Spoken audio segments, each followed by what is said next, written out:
Hello, greetings again as we approach Christmas time 2017, and it's nice to be able to speak to you again, especially to those listening in Malaysia.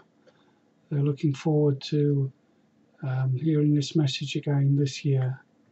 So it's great to be able to have the privilege of speaking to you at this Christmas time. And what is Christmas? We think of people like Santa Claus. Somebody said, well, Santa's an anagram, a rearrangement of the letters of the word Satan. So what? Yeah, maybe that's so. Maybe there's some truth in that. But what about God is an anagram of dog? It doesn't mean there's any kind of special connection there. Anyway, this is something unusual. Well, Father Christmas, yeah. But inside you think, well, what have we got? Turn it round. It looks a bit like Mary, the Virgin Mary. What's that doing inside? And you think, well, what's inside that then? Maybe that's the central meaning of Christmas, and this is Santa is the outer meaning. Well, I don't know. When you think, what do you expect inside there? And it's just a Christmas tree. Well, who would have thought that? Anyway, the central meaning of Christmas is, taken to be a Christmas story, which the apostles of Luke and Matthew tell us about, the main accounts of that story, of the happenings, the amazing happenings.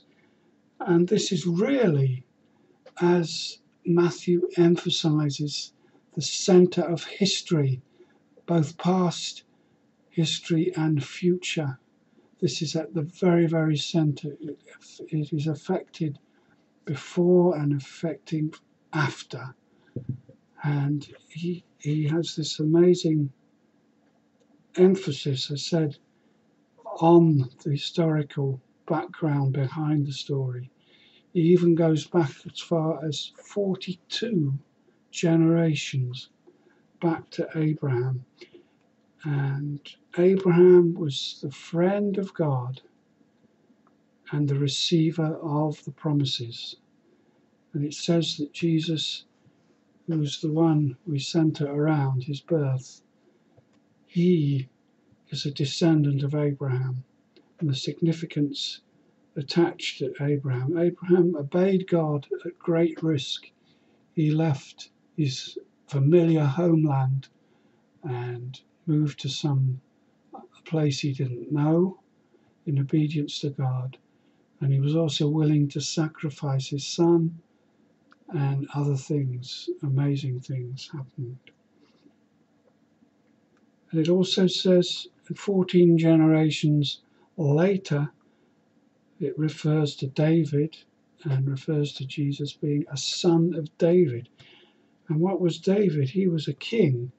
And when they came to choose a king, they were to choose a son of Jesse, and they ignored David because he was out tending sheep. So they ignored him. But he was the one in the end who was chosen. He was God's choice and not man's choice, not what man would have chosen. But he proved himself, proved God, had great victories. And he was known as a man after God's own heart, or a man with a heart like God's heart. So that's marvelous. So it says Jesus followed in that kingdom.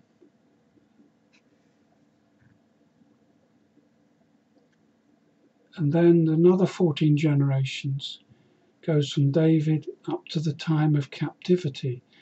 The time of captivity of the Israelites to Babylon, when all seemed to be lost and the kingdom had disappeared and all seemed to be at an end. But then they returned from Babylon, and another 14 generations passed before the birth of Christ. But it's interesting, in that list of the 42 generations, there is at least 4, well, I count 4 anyway, ladies mentioned within that list, which is primarily the male descendants or ascendants. And 4 ladies who, according to man, according to all we might think, we would not include them in that list because of their history and what had happened. And that is Tamar, Bathsheba, and Ruth, and finally Mary, of course, who was chosen to be the mother of the Christ. And the prophecy, Matthew talks a lot about the past prophecies. It says, Isaiah, a virgin will give birth, and they will call him Emmanuel, which means God with us, or the Passion Version translation says, God became one of us. Now, isn't that significant? He became as one of us in human form, but still being God only. And there's other signs. It said that was a sign that a virgin will give birth. And there's other signs which the wise men, the astrologers, the people you think, why would they be interested in the Christ? We don't know what their background was, but they'd come from a far country. And they knew the sign of the star, and they were amazed how clear it was and how it was able to guide them to where they had to go. And other things were said, pointed out by Matthew. The town of Bethlehem, which was prophesied as somewhere where a shepherd king would come. And Egypt as well, because King Herod had threatened to kill, decided to kill all the young baby boys. So to keep Jesus safe, Joseph was asked to, in a dream, to take the mother and baby into Egypt. And that was prophesied previously, saying, I summon my son from Egypt.